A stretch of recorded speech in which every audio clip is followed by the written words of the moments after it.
Friends, welcome, and today we will start the concepts of solving the projectile motion cases. Okay, projectile motion को कैसे solve करते हैं तो देखते हैं। ये हम देख रहे हैं कि ये एक ऐसे ही हॉरिजॉन है और ये ऊपर स्काई है एक तरह से, और यहाँ पर हम प्रोजेक्टाइल मोशन को ऐसे देख रहे हैं जैसे कि हमने इसके पहले वाले एपिसोड में आप लोगों को अच्छे से समझाया था। तो ये यहाँ से ऐसे कोई बॉल या कोई ऑब्जेक्ट हमने ऐसे करके फेंका तो वो ऐसे जाकर गिरता है आगे। ठीक है, जानते हैं ना, जब कोई ऑब्जेक्ट फेंकते हैं तो वो ऐसे गिरता है। तो फेंकने के लिए शुरू में हमें एक वेलोसिटी देनी होती है ऐसे ज़ोर से। तो वो मान लो वेलोसिटी इनिशियल है, ऐसे इनिशियल टेंजेंशियल डायरेक्शन में, और उसकी न्यूमेरिकल वैल्यू है u। टोटल वेलोसिटी मीन्स जैसे u फॉर एग्जांपल जैसे 5 मीटर पर सेकेंड ऐसे। तो ये टोटल वेलोसिटी से हमने टोटल इनिशियल वेलोसिटी से हमने किसी ऑब्जेक्ट को प्रोजेक्ट किया, और जब हम इसको थ्रो करते हैं ऑब्जेक्ट को तो यहाँ पर एक एंगल बनता है हॉरिजॉन से। तो उसको एक एंगल का नेम देते हैं, मान लो अल्फ़ा, और इस अल्फ़ा को बोलते हैं प्रोजेक्शन एंगल और angle of projection, angle of projection या प्रोजेक्शन एंगल कह लो। तो इस एंगल के चलते जो इनिशियल वेलोसिटी जो u है, अभी हम ये 5 ऐसे इस u ही लिखते हैं, इनिशियल वेलोसिटी जो u है जिससे हमने इनिशियली ऑब्जेक्ट को थ्रो किया u, इसके दो कंपोनेंट हो जाएंगे। कौन कौन से? एक हॉरिजॉन्टल डायरेक्शन में, इसको x एक्सिस से रिप्रेजेंट करेंगे, और एक स्काई डायरेक्शन में, मतलब वर्टिकली अपवर्ड, स्काई आसमान की तरफ, और उसको y एक्सिस से रिप्रेजेंट करेंगे, और इस ओर जो डायरेक्शन होगी वो जे कैप होगी वेक्टोरियल टर्म में। तो इस u के इनिशियल वेलोसिटी u के 2 कंपोनेंट होंगे, एक x एक्सिस के लॉन्ग uxi और एक y एक्सिस के लॉन्ग uyj। u टोटल जो वेलोसिटी है थ्रो की इनिशियल वेलोसिटी, उसके 2 कंपोनेंट होंगे।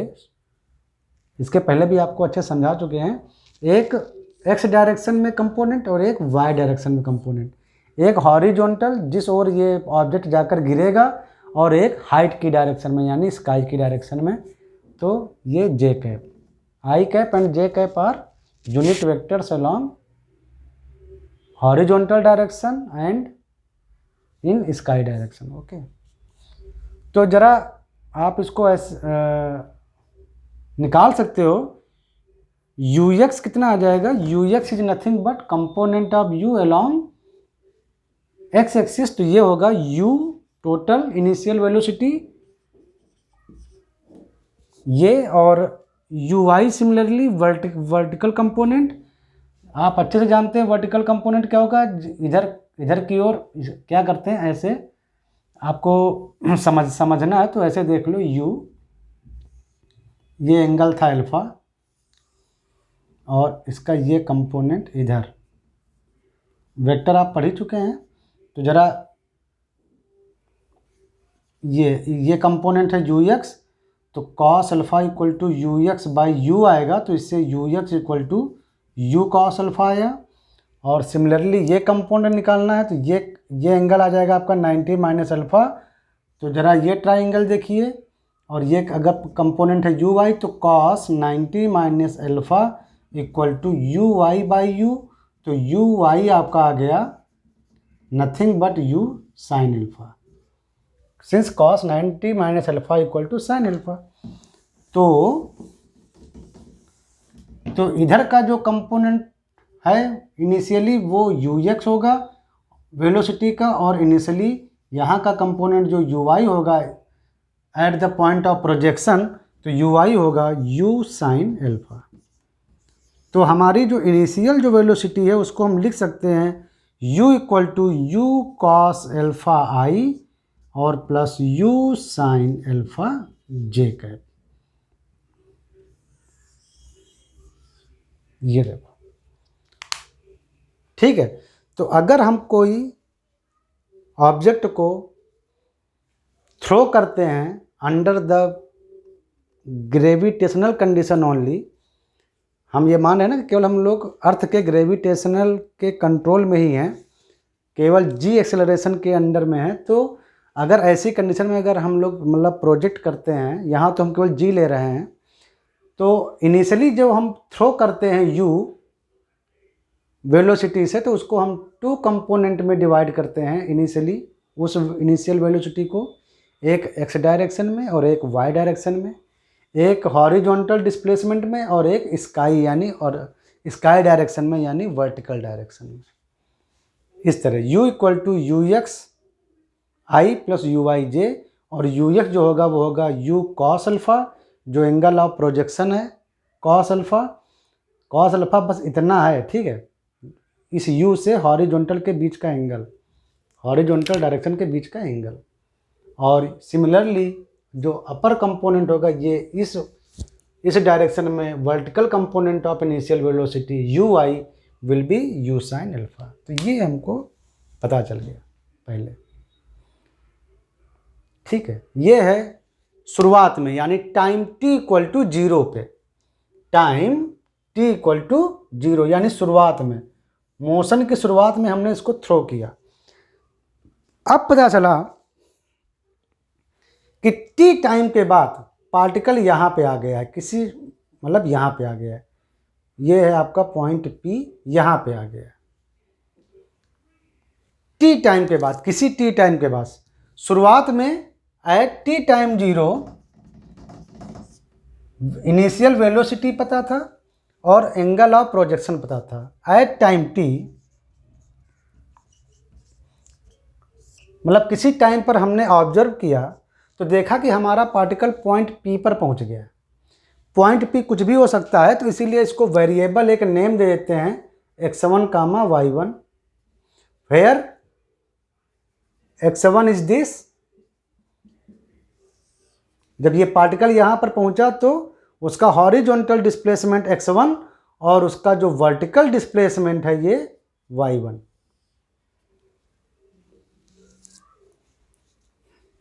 At time t, let the particle at point P x1, y। मान लेते हैं कि जब कोई टाइम t है और उस टाइम पर हमारा पॉइंट P ऐसे रिप्रेजेंट होता है, पार्टिकल हमारा इस पॉइंट P पर पहुंच गया। कोई भी ये P कहीं भी हो सकता है, इधर इधर इधर, हमको नहीं पता। जैसे हमको टाइम t नहीं पता वैसे हमको पोजीशन भी नहीं पता। तो मान लेते हैं कि t टाइम पर फेंकने के t टाइम के बाद, जब हमने थ्रो किया तो उसके t टाइम के बाद मान लेते हैं कि पार्टिकल हमारा इस पॉइंट पर पहुंचा, किसी भी पॉइंट पे P पे, जिसके कोऑर्डिनेट्स x1 और y1 है। तो कोऑर्डिनेट से मतलब है कि x1 उसका हॉरिजॉन्टल डिस्प्लेसमेंट हुआ उस पार्टिकल का, और y1 उसकी हाइट हुई, वर्टिकल हाइट, ठीक है। तो ये उसका मतलब हाइट की डायरेक्शन में वो y1 पर पहुंच गया, ठीक है, किसी भी टाइम t पे। तो कैसे निकालेंगे x1 और y1 की वैल्यू, ठीक है। तो इसके लिए क्या करते हैं, पहले हॉरिजॉन्टल मोशन को सॉल्व करते हैं, हॉरिजॉन्टल मोशन को सॉल्व करते हैं। पहले हम हॉरिजॉन्टल मोशन को सॉल्व करते हैं। तो ये देखिए, इनिशियल टाइम t0 पर हॉरिजॉन्टल डायरेक्शन में जो इनिशियल वेलोसिटी वो कितनी थी, वो थी यू एक्स आई, आई मतलब इस डायरेक्शन में, हॉरिजॉन्टल डायरेक्शन में। कितनी वो लेट्स कितना डिस्प्लेसमेंट हुआ x1, और displacement equal to final position minus initial position, यानी केवल x1 आई माइनस यहाँ से चला था 0,0 से और x1 आई तक गया, तो नेट जो डिस्प्लेसमेंट हुआ वो x1 आई। नेट डिस्प्लेसमेंट हुआ आपका x1 i. Initial velocity in horizontal direction, only in horizontal direction. Horizontal direction में कोई फोर्स काम नहीं कर रहा है, केवल ग्रेविटेशनल एक्सेलरेशन काम कर रहा था। उसकी तो डायरेक्शन नीचे होती है अर्थ की ओर, ग्रेविटेशनल एकमात्र यहाँ पर एक्सेलरेशन काम कर रहा है, वो है ग्रेविटेशनल। वो उसकी जो डायरेक्शन है वो इस तरह से है g माइनस जे कैप, यानी नीचे की ओर। इधर कोई भी एक्सेलरेशन काम नहीं कर रहा है। हम मान रहे हैं कि यहाँ पर कोई एयर फ्लो नहीं हो रही है, कुछ भी नहीं हो रहा है, मतलब हम बिल्कुल वैक्यूम में हैं। अगर एयर जैसे एक्स डायरेक्शन में खूब तेज से एयर चल रही होती तो एयर फोर्स लगा रही होती, जब फोर्स लगा रही होती तो उससे एक्सेलरेशन पैदा होता, पार्टिकल पर एक्सेलरेशन लगता। लेकिन अभी हम अपने सिलेबस में ये सब चीज़ें कंसिडर नहीं करेंगे। हम मान लेते हैं कि यहाँ पर केवल ग्रेविटेशनल एक्सेलरेशन ही केवल काम कर रहा है, केवल ग्रेविटेशनल फोर्स के अंतर्गत हम लोग काम कर रहे हैं।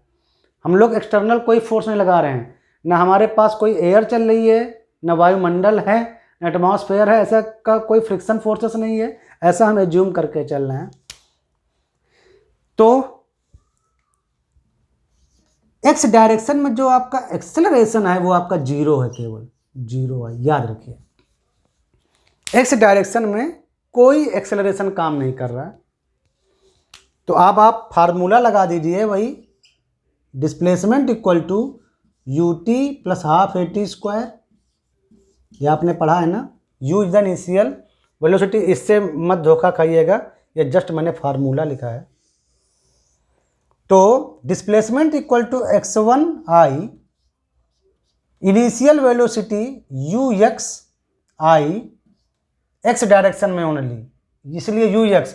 देखिए टोटल वेलोसिटी को हमने दो भागों में पहले ही तोड़ दिया था, U x I U I J, where U X equal to U cos alpha और U I equal to you sine alpha, where U is the total velocity. ठीक है, उसकी न्यूमेरिकल वैल्यू ओनली। तो ये आया और plus half horizontal acceleration A X I और ये टी स्क्वायर, लेकिन A X I equal to zero I, तो वो मतलब ए एक्स जगह पर जब जीरो आप लिखोगे तो वो सब चला जाएगा। तो x1 I only U x I, ये टाइम टी रह गया था ये, into T, I I cancel, तो x1 equal to you x into T, और U X equal to you X की वैल्यू रख लीजिए, यू एक्स इक्वल टू क्या था, U cos alpha. Initial throw velocity अगर यू है और angle of the projection alpha है, तो only U cos alpha into time.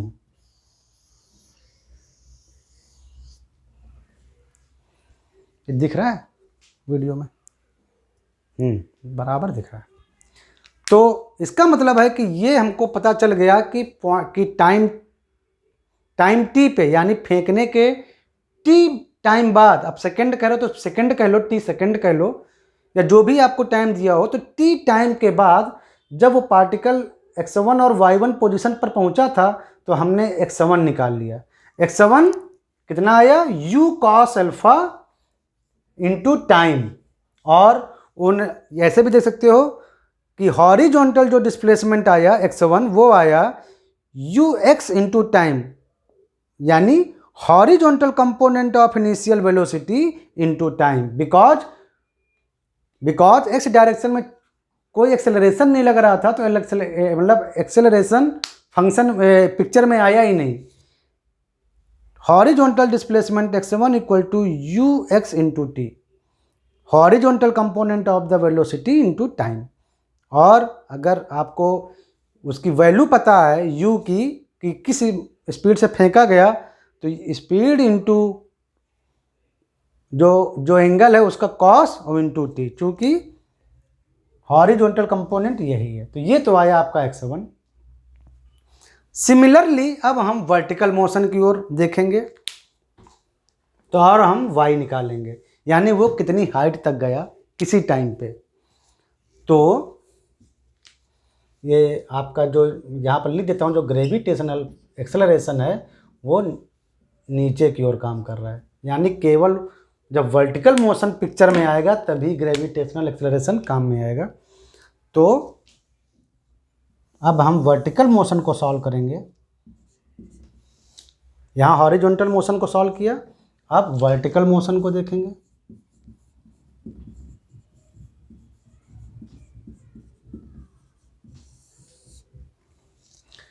जब वर्टिकली जब फेंका गया तो इनिशियल वेलोसिटी कितनी थी, uy।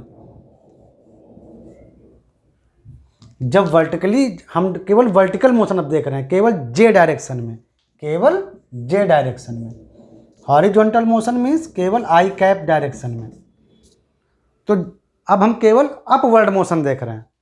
तो अपवर्ड मोशन जब शुरू हुई यहाँ से तो हमने देखा कि अपवर्ड वेलोसिटी कितनी थी, इसी टोटल u वेलोसिटी का y कंपोनेंट, ये uy means u sine alpha. और यही अपवर्ड जो कंपोनेंट होता है वेलोसिटी का, यही पार्टिकल को धीरे धीरे ऊपर ले जाता है। ये हमने इसके पहले वाले एपिसोड में अच्छे से समझाया था। तो पार्टिकल का इनिशियल अपवर्ड वेलोसिटी थी uy और जे कैप, मतलब डायरेक्शन ऊपर की ओर।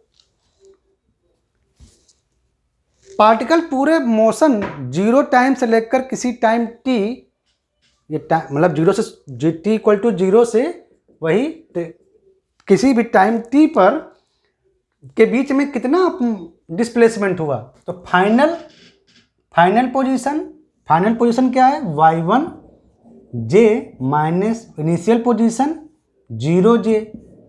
यहाँ से यहाँ तक गया, यहाँ पर तो y का वैल्यू 0 है, तो ये पॉइंट है आपका 0,0 या बेटर यू में से 0i,0j। तो फाइनल पोजीशन y1j अपवर्ड है पॉजिटिव और माइनस 0j फाइनल j की ओर।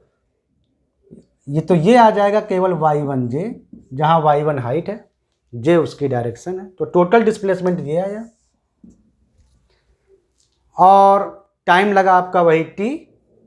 तो अब आप इक्वेशन लगा दीजिए डिस्प्लेसमेंट वाला, displacement equal to ut plus half at square, यही तो होता है ना इक्वेशन। ये आप फार्मूला लगाइए, ये u फार्मूला वाला है, ये नहीं है। तो total displacement is the y1j equal to initial velocity upward, केवल अप साइड का मोशन ले रहे हैं वर्टिकल, तो initial velocity is nothing but uy,j केवल into time plus half. Acceleration कौन सा काम कर रहा है यहाँ पर, वर्टिकली केवल ग्रेविटेशनल एक्सेलरेशन काम कर रहा है, जो पार्टिकल को नीचे की ओर खींच रहा है। तो एक जगह पर नथिंग, जो एक्सेलरेशन है यहाँ पर केवल ग्रेविटेशनल एक्सेलरेशन है, यानी g, वो भी अर्थ की ओर काम कर रहा है, यानी माइनस जे की ओर, जमीन की ओर। वो स्काई की ओर j माना है तो जमीन की ओर माइनस j लिखना पड़ेगा। तो j माइनस j और t स्क्वायर, यानी ये आया आपका j यूनिट वेक्टर है, कट जाएगा तो y1 equal to uy into t minus half gt square. ये आ गया आपका टाइम t पर फेंकने के, या इसको थोड़ा और सही लिख लो, y1 इक्वल टू uy, यानी इनिशियल वेलोसिटी का uy कंपोनेंट कितना था, u sine alpha, where u is the speed, u sine alpha into t minus half gt square. ये देखो, थ्रो करने के बाद टाइम t पर थ्रो करने के इनिशियली थ्रो करने के टी टाइम के बाद अगर हम हाइट निकालना चाहें तो हाइट ऐसे आएगी। लेकिन ये सब आप याद मत रखिए, आप बस ये याद रखिए कि हॉरिजॉन्टल मोशन को कैसे सॉल्व करते हैं और वर्टिकल मोशन को कैसे सॉल्व करते हैं। हॉरिजॉन्टल मोशन के लिए हॉरिजॉन्टल वेलोसिटी कंपोनेंट लो और उसके एक्सेलरेशन कंपोनेंट लो। हॉरिजॉन्टल मोशन में हम ये मान रहे हैं कोई एक्सेलरेशन काम नहीं कर रहा है, और वर्टिकल कंपोनेंट में उसका इनिशियल वेलोसिटी का वर्टिकल कंपोनेंट लो, यू वाई कंपोनेंट, केवल vertical acceleration. Vertical acceleration is here only the gravitational acceleration which acts toward the earth, and the total displacement is nothing but the height with j cap. Means we should write these values with the directions. Direction के साथ लिखना चाहिए तो गलती नहीं होती है। तो आपको ये किसी मोशन के प्रोजेक्टाइल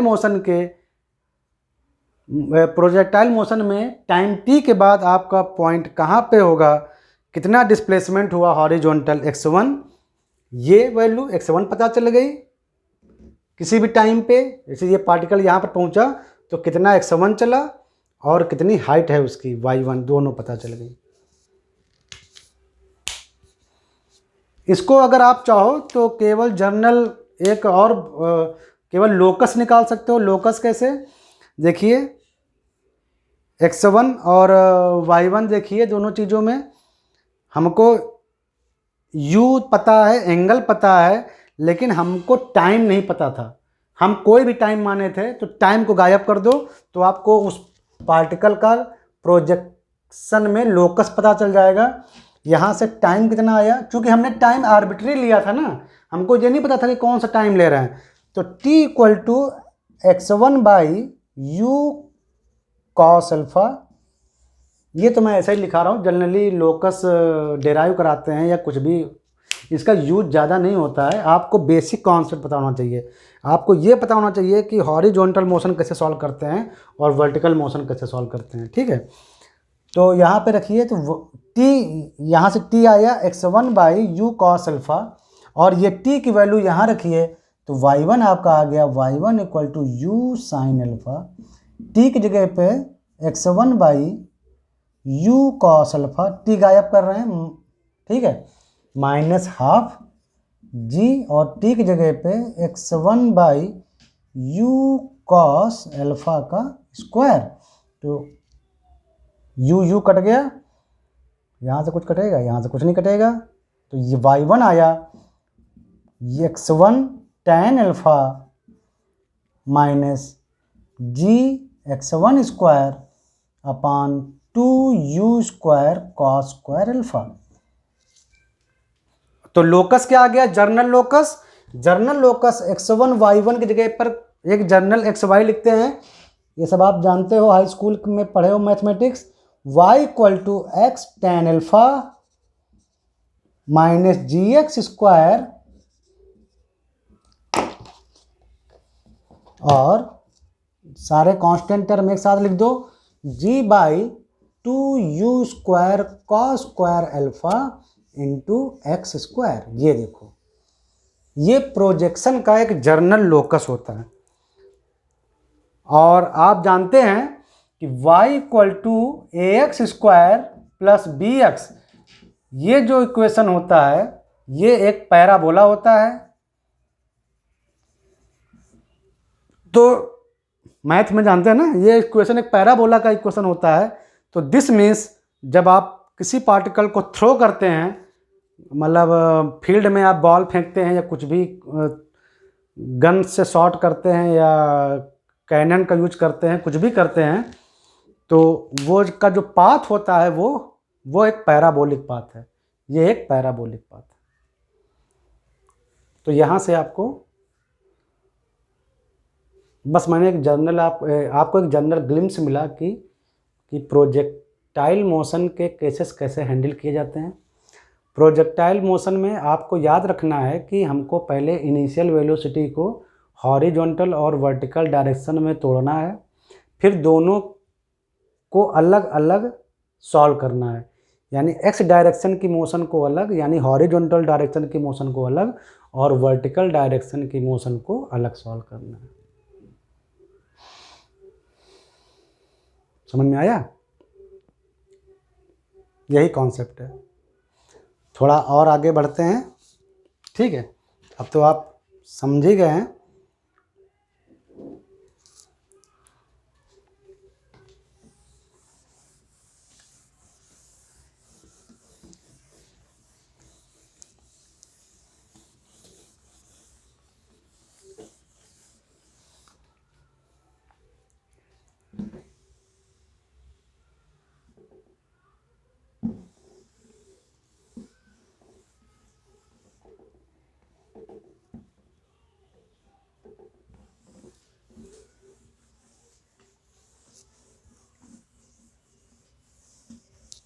देखो,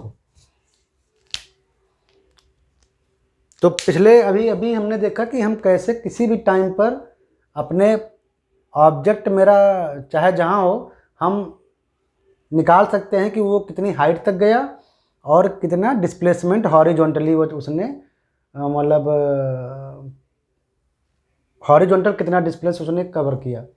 यानी x1 और y1 किसी भी टाइम पर निकाल सकते हैं प्रोजेक्शन के बाद, चाहे वो जहाँ जाए। हम x1 और y1 यानी हॉरिजॉन्टल का डिस्प्लेसमेंट कितना कवर किया और उसने हाइट कितनी कवर की, वो हम निकाल सकते हैं। अब हम थोड़े जनरल चीज़ें निकालते हैं। जनरल चीज़ मीन्स कि अगर हम इस ऑब्जेक्ट को यहाँ से थ्रो करें तो मैक्सिमम कितना हाइट जाएगा। ज़रा इसको देखते हैं एक बार कि मैक्सिमम कितना हाइट जाएगा। एच मैक्स, एच नहीं लिखते हैं, जब वाई इस्तेमाल कर रहे हैं तो वाई मैक्स। तो हम प्रोजेक्टाइल मोशन में मैक्सिमम हाइट को देखते हैं कैसे निकालते हैं। मैक्सिमम हाइट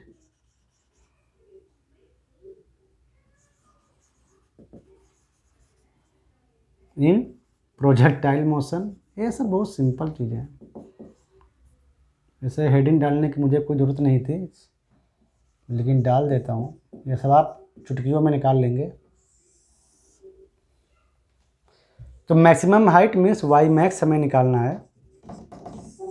ओके, जब ये पार्टिकल, अभी इसके पहले वाले एपिसोड में हमने सब बताया है, जब ये पार्टिकल सबसे मैक्सिमम हाइट पर पहुंचेगा तो यानी ये और ऊपर नहीं जा पाएगा। इसका मतलब जब और ऊपर नहीं जा पाएगा तो अगर इस यहाँ पर इसकी वेलोसिटी का मान लो v है, तो इसकी वेलोसिटी जो अपर वाली होगी ना, अपर कंपोनेंट मतलब ये अपवर्ड जो कंपोनेंट होगा वी वाई, यानी अगर यहाँ वेलोसिटी मान लो टोटल v है तो उसका जो y कंपोनेंट होगा यानी स्काई डायरेक्शन में वो होगा 0, क्योंकि अगर ये 0 नहीं होगा तो पार्टिकल को और ऊपर ले जाएगा अभी कंपोनेंट वेलोसिटी का। तो अगर ये मैक्सिमम हाइट तक पहुंच गया तो इसका मतलब है कि इसका अपवर्ड कंपोनेंट वेलोसिटी का 0 है और बस केवल हॉरिजॉन्टल वेलोसिटी ही बचेगी vx सबसे टॉप पॉइंट पे। तो अपर वेलोसिटी होगा जो आपका वो होगा 0j, यानी कि उसकी न्यूमेरिकल वैल्यू नहीं होगी। डायरेक्शन तो आपको लिखनी पड़ेगी कि हम अपवर्ड की बात कर रहे हैं, और जो हॉरिजॉन्टल है वो हमको पता नहीं क्या है, तो वो हम निकाल लेते हैं। पॉइंट हमारा टॉप मोस्ट पोजीशन पर है, यानी कि सबसे मैक्सिमम हाइट पोजीशन पर है। तो ज़रा वर्टिकल मोशन सॉल्व करो। तो वर्टिकल मोशन में आपका जो डिस्प्लेसमेंट आया वो आया वाई मैक्स जे, नेट डिस्प्लेसमेंट, जो कि हमें निकालना है 0j। यहाँ से शुरू हुआ मोशन, इनिशियल जो डिस्प्लेसमेंट, इनिशियल जो पोजीशन है वो है 0j और फाइनल पोजीशन है आपका वाई मैक्स जे, यानी जो नेट डिस्प्लेसमेंट आया आपका आया वाई मैक्स जे माइनस 0j, यानी वही वाई मैक्स जे। समझाने के लिए कर रहे थे। ये आपका मैक्सिमम डिस्प्लेसमेंट हुआ। केवल वर्टिकल मोशन सॉल्व कर रहे हैं अभी, या मैं लिख देता हूँ थोड़ा ज़्यादा क्लियर। पार्टिकल हमारा मैक्सिमम हाइट पे है मान लो, तो वर्टिकल मोशन हम सॉल्व करते हैं, वर्टिकल मोशन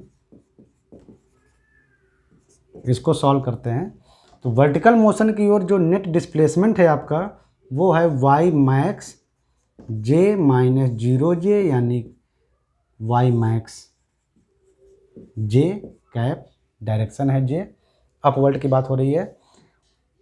इनिशियल वेलोसिटी आपकी यू वाई थी, जे कैप ऊपर की ओर, यू वाई जे कैप, और यू में से यू साइन एल्फा। अगर इनिशियल वेलोसिटी की वैल्यू यानी कि स्पीड यू है तो यू साइन एल्फा जे, ये इनिशियल वेलोसिटी है।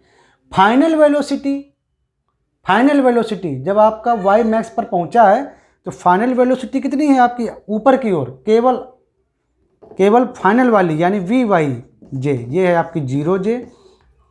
मैक्सिमम हाइट पर जब पार्टिकल पहुंच जाएगा तो उसके वेलोसिटी का अपवर्ड कंपोनेंट आपका जीरो हो जाएगा। ठीक है, तो अब आप, और इस पूरे मोशन में एक्सेलरेशन कौन सा लग रहा है, केवल वही जी माइनस जे, ग्रेविटेशनल एक्सेलरेशन वो भी नीचे की ओर। इस पूरे प्रोजेक्टाइल मोशन में आपका एक्सेलरेशन एक ही काम कर रहा है, ए एक्स जीरो है, हॉरिजॉन्टल में कोई एक्सेलरेशन नहीं है, और ये वर्टिकल डायरेक्शन में जो भी एक्सेलरेशन है वो है जी, वो भी माइनस जे कैप यानी अर्थ की ओर। अब आप फार्मूला जानते हैं, v square equal to you square minus plus two a dot s, यही तो पढ़ा है ना आपने। तो फाइनल हम सिर्फ ऊपर की बात कर रहे हैं, अपवर्ड मोशन की, तो वी वाई यू वाई ऐसे करके A Y S total displacement, Y भी लिख सकते हो यहाँ पर। तो फाइनल वेलोसिटी वी जो होगा वो जीरो है, zero equal to U Y square means nothing, U square ये है ना U Y, J J cancel, तो U square sine square alpha plus two acceleration वो एक ही काम कर रहा है, ग्रेविटेशनल एक्सेलरेशन, वो भी निगेटिव डायरेक्शन में, और total displacement is nothing but Y max into J cap. जब आप इसको सॉल्व करेंगे तो zero equal to you square sine square alpha minus two G J cap J dot J equal to one Y max, यानी maximum height of the projection आ गया आपका U square sine square alpha upon two G. ये देखो, ये projectile motion में maximum achieved height है। अगर कोई पार्टिकल या कोई ऑब्जेक्ट u स्पीड से फेंका जा रहा है और प्रोजेक्शन एंगल उसका अल्फा है तो वो मैक्सिमम इतनी हाइट तक जाएगा, और इस हाइट तक पहुंचने में उसका, जब वो इस हाइट पर पहुंच जाएगा तो ये याद रखने की जरूरत नहीं है, ये बिल्कुल नहीं याद रखना है।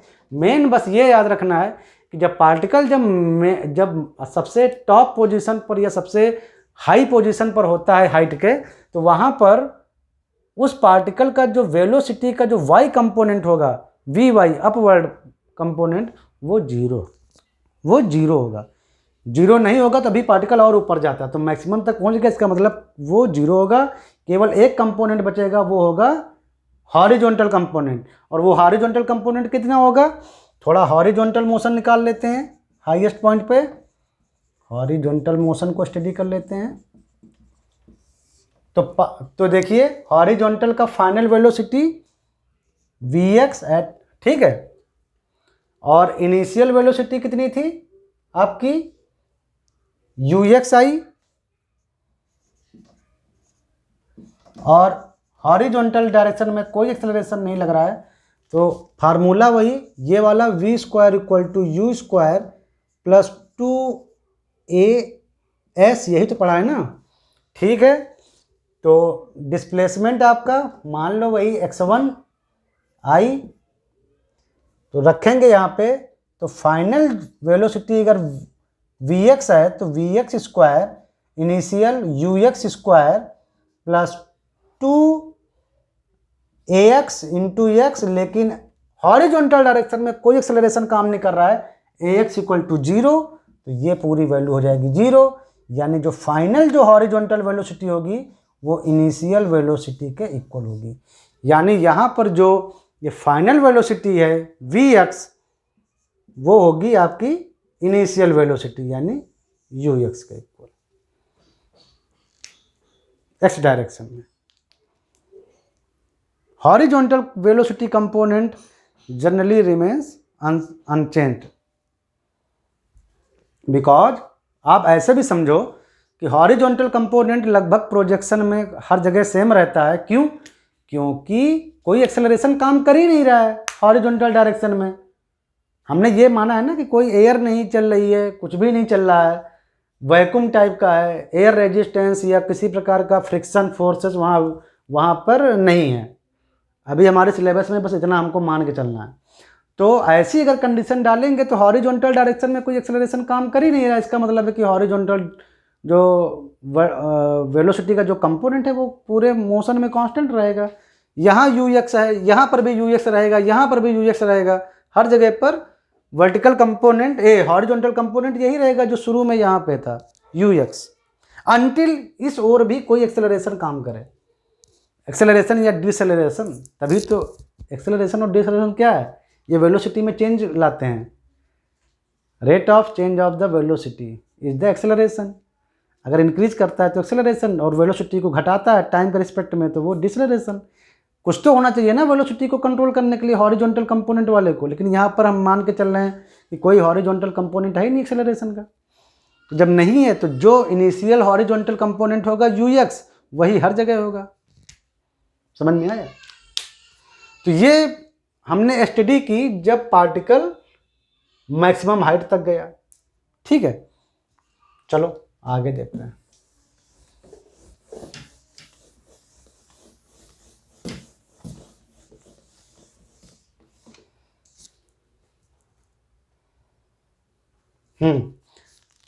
अब हम देखेंगे कि टोटल पार्टिकल ने कितना फाइनल, जब ज़मीन पर जब गिर जाता है, यहाँ पे पार्टिकल ऐसे यहाँ से चलता हुआ जब ये पॉइंट, ये मान लो पॉइंट है उसका कुछ मान लो O डैश मान लो, ये O तो वो O dash.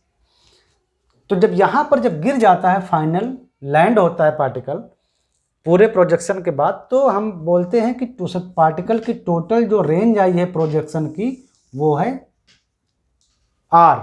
R is nothing but x max range, उसको बोलते हैं range. Range is nothing but x max यानी मैक्सिमम हॉरिजॉन्टल डिस्प्लेसमेंट। तो इसको निकालना बहुत आसान है। कैसे निकालोगे इसको? कैसे निकालोगे रेंज निकालने के लिए पहले क्या करो, पहले निकालो कि टोटल कितना टाइम लगा, क्योंकि रेंज निकालना बहुत आसान है। हमको पता है कि हर रेंज, इस जो डिस्प्लेसमेंट हो रहा है x की ओर, ये केवल वेलोसिटी के हॉरिजॉन्टल कंपोनेंट के कारण हो रहा है। वर्टिकल कंपोनेंट तो हाइट को कवर करता है, तो हॉरिजॉन्टल कंपोनेंट वेलोसिटी का जो है वो तो कांस्टेंट है। तो हमको बस ये चाहिए कि यहाँ से यहाँ तक O से O डैश तक जाने के लिए टाइम कितना लगा। टाइम पता हो, ये उसकी हॉरिजॉन्टल स्पीड है, मल्टीप्लाई कर देंगे रेंज निकल आएगी। तो हमको पहले एक और चीज़ निकाल लेते हैं कि total timing in the total time of flight, मतलब कितना टोटल टाइम लगा यहाँ से उड़ के वहाँ तक गिरने में। प्रोजेक्शन के बाद पार्टिकल यहाँ से जब वहाँ पर जब गिरा तो टोटल टाइम कितना लगा। तो टाइम ऑफ फ्लाइट निकालते हैं पहले, टाइम ऑफ फ्लाइट। रेंज निकालना बहुत आसान है। Range is nothing but horizontal component, क्योंकि हॉरिजॉन्टल कंपोनेंट कांस्टेंट है और वही डिस्प्लेसमेंट दे रहा है। तो हॉरिजॉन्टल कंपोनेंट में अगर total time of flight, total जो टाइम लगा है, अगर उससे मल्टीप्लाई कर दें तो हमारा निकल आएगा रेंज x मैक्स। समझ में आया? अब चलो पहले टाइम ऑफ फ्लाइट निकाल लेते हैं कि टोटल टाइम कितना लगा। तो वो भी निकालना बहुत आसान है। कैसे? ये ऐसे देखो, पार्टिकल यहाँ से चला, उसकी पोजीशन थी 0y0j, और यहाँ जब गिरा तो उसकी पोजीशन क्या है, ये ये ओ डैश के कोऑर्डिनेट पोजीशन क्या है, उसकी पोजीशन है एक्स मैक्स या कह लो आर और 0j, क्योंकि अभी भी वो जमीन पे ही है। पार्टिकल ओ से शुरू हुआ, यानी शुरुआत से शुरू हुआ 0i और 0j से, यहाँ से शुरू हुआ, और पार्टिकल पूरे टाइम के बाद जब फ्लाइट करता हुआ कहाँ पहुँचा, ओ डैश पे पहुँचा, तो वहाँ पर उसका जो डिस्प्लेसमेंट है वो एक्स मैक्स है मान लो, वही रेंज, एक्स मैक्स को आर भी लिख सकते हो, आई और कामा, लेकिन वो अभी ज़मीन पर ही है, अब वापस ज़मीन पर आ गया, तो अभी भी उसका जो वाई कंपोनेंट है वो 0j ही है। यानी उसका नेट वर्टिकल डिस्प्लेसमेंट कितना हुआ पूरी फ्लाइट में, नेट वर्टिकल डिस्प्लेसमेंट 0 ही है ना, 0j से 0j पहुंचा वो, अब जमीन से जमीन पर ही वापस आ गया, तो नेट वर्टिकल डिस्प्लेसमेंट हमारा 0j ही है, नेट वर्टिकल डिस्प्लेसमेंट यानी वाई कंपोनेंट। तो कौन सा फार्मूला लगाएंगे, अपवर्ड मोशन वाला, डिस्प्लेसमेंट, और हमको निकालना है टाइम, तो फार्मूला लगाएंगे वही वाला S = ut + हाफ AT² वाला फार्मूला, ये लगाएंगे। टाइम यहाँ क्या है, टोटल फ्लाइट टाइम, और डिस्प्लेसमेंट हमारा क्या है 0j, जमीन से चला जमीन पे आ गया, यानी 0j = फेंकने के वक्त इनिशियली वर्टिकल मोशन लगा रहे हैं हम, तो वर्टिकल मोशन मतलब ui लिखेंगे केवल, टाइम t की जगह पे टोटल टाइम पूरी फ्लाइट में कैपिटल T यही वाला, प्लस हाफ, और ui जो है वो हमारा j डायरेक्शन में है ना, तो डायरेक्शन के साथ लिखेंगे, प्लस कितना, प्लस हाफ, एक्सेलरेशन क्या होगा, एक्सेलरेशन वर्टिकल डायरेक्शन में हम मोशन कर रहे हैं तो एक ही एक्सेलरेशन है, वर्टिकली वो है g - j, नीचे की ओर काम कर रहा है, और टाइम की जगह पर t², तो ये आ गया आपका j कट जाएगा, ये j, तो 0 = ui × कैपिटल T, और ये माइनस आ जाएगा तो minus half g capital T², एक t कट गया, तो 0 = ui initially vertical component of the velocity - gt, तो आपका t आ गया यहाँ से एक तरह से, t = कितना आ गया 2uy/g, और इनिशियल कंपोनेंट ऑफ ui कितना था, ये ui था u sin अल्फा, ये अगर ये प्रोजेक्शन एंगल अल्फा था तो आपको पता है ना, देखो कितना था ux, कितना था ux था हमारा u initial horizontal component u cos alpha, और वर्टिकल कंपोनेंट था हमारा u sin अल्फा, ये तो हम बहुत पहले सबसे पहले ही बताएं।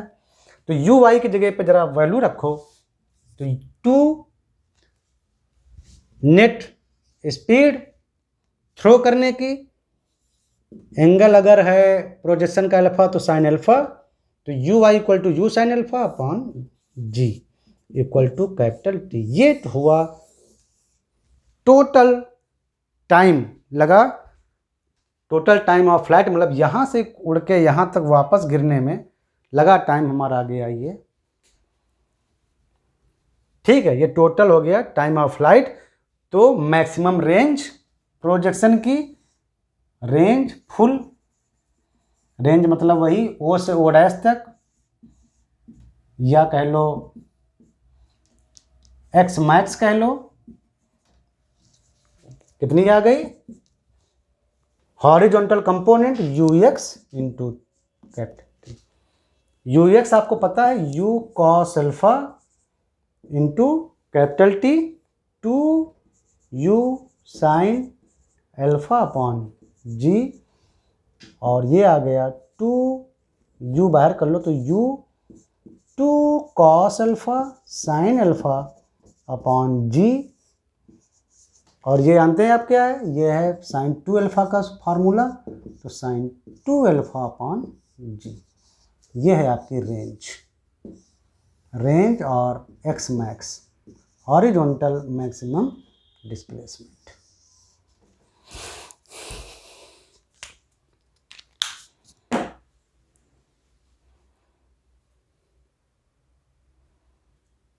ठीक है,